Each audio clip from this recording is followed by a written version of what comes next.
Well, that's an interesting passage because I think, remember that started with Christ feeding the 5,000. And it's interesting to go back what he did there. I've always been intrigued by that miracle story of when the disciples are the one who tell Jesus, why don't you let the crowds go? And he says, to get something to eat at the local villages and places. And he says, well, feed them yourself. And he must know that they don't have practically enough food.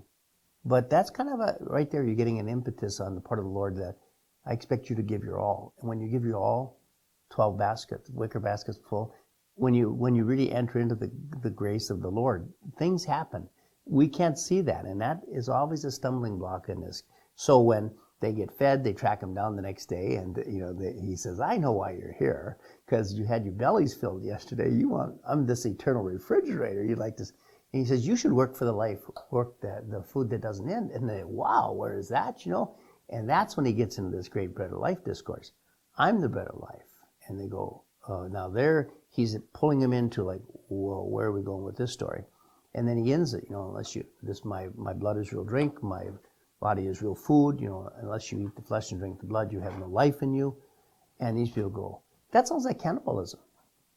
I mean, really? And, he's asking us to think at a much deeper level. That's kind of always the intellectual. What is this level that the Lord is always pulling us to?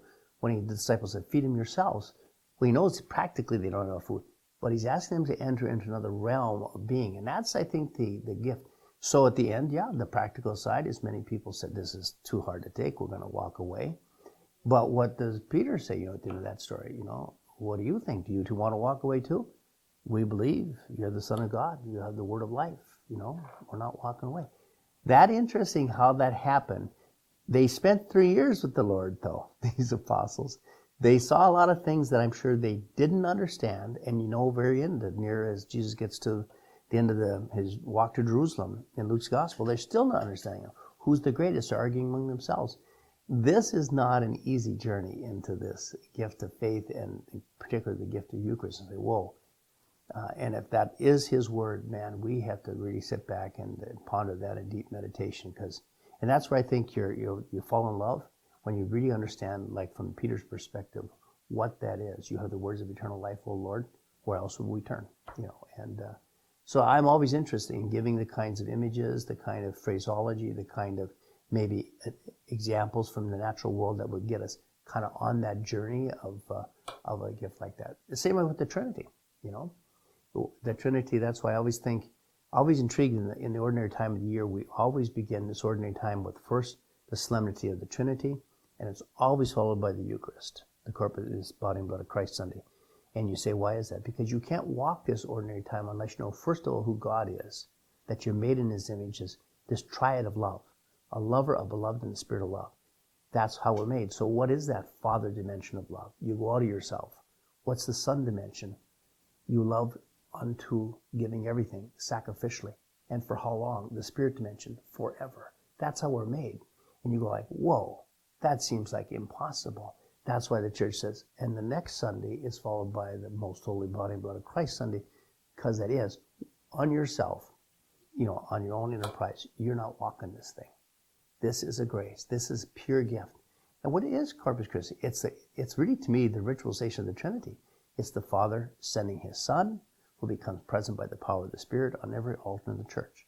So the Corpus Christi Sunday, or Most Holy Body and Blood of Christ Sunday, is that sort of incarnation of that Trinity and who God. And we see it Sunday after Sunday after Sunday. This God comes to us by the Father sending his Son on that altar, being made present by the power of the Spirit that we call upon those gifts of bread and wine. Now that's the intellectual journey. Whether that touches anybody or they're just like Jesus, well, I think it's a little hard to take. I'm going to walk away. Kind of how that comes down, and how do you present that to a way that people begin to start thinking about this from a lot of different angles and saying, that makes sense. This isn't contrary to reason, but you realize it's at a reasonableness at a level that is like, the saying, the heart has mind, reasons the mind knows not. It's like but John Newman, cor aut cor loquitur, the symbolism for Newman centers, heart speaking to heart. That's not intellect, but how do you get to that? I think that's why I'm kind of as committed more to that, trying to present, explain, make sense out of things that maybe, like the apostles, if you sit with the Lord enough years of your life, this is really reality. This is the real stuff. This is the source and summit. But that's hard. That's a nice intellectual concept. How do you make people say, really? That seems like, well, really, you're blowing a lot of hot air there, aren't you, Father? No, and that's why when the church teaches those things, you go, well, how do you get people to see that? Because I think that there's a lot of Catholics, they're pro forma. They come to church. Some probably because of an obediential sense that, that the church says if you don't, that's a serious sin, But I always remember when I got my moral theology degree over in Rome, taught by the Dominicans, and there was this great book called Surveys Pinker's Source of Christian Ethics. And his thing was the modern world, he says, is we lived in a world of obedience. That's the kind of the medieval world, where people in authority said things and you did it out of obedience. You believed that they had all sorts of right to do that. But we're moving in generational wisdom. We need to make sense to people. This isn't an obediential world anymore. This is a world that's asking, show me. Make sense. Make it come alive. That's the challenge in this world.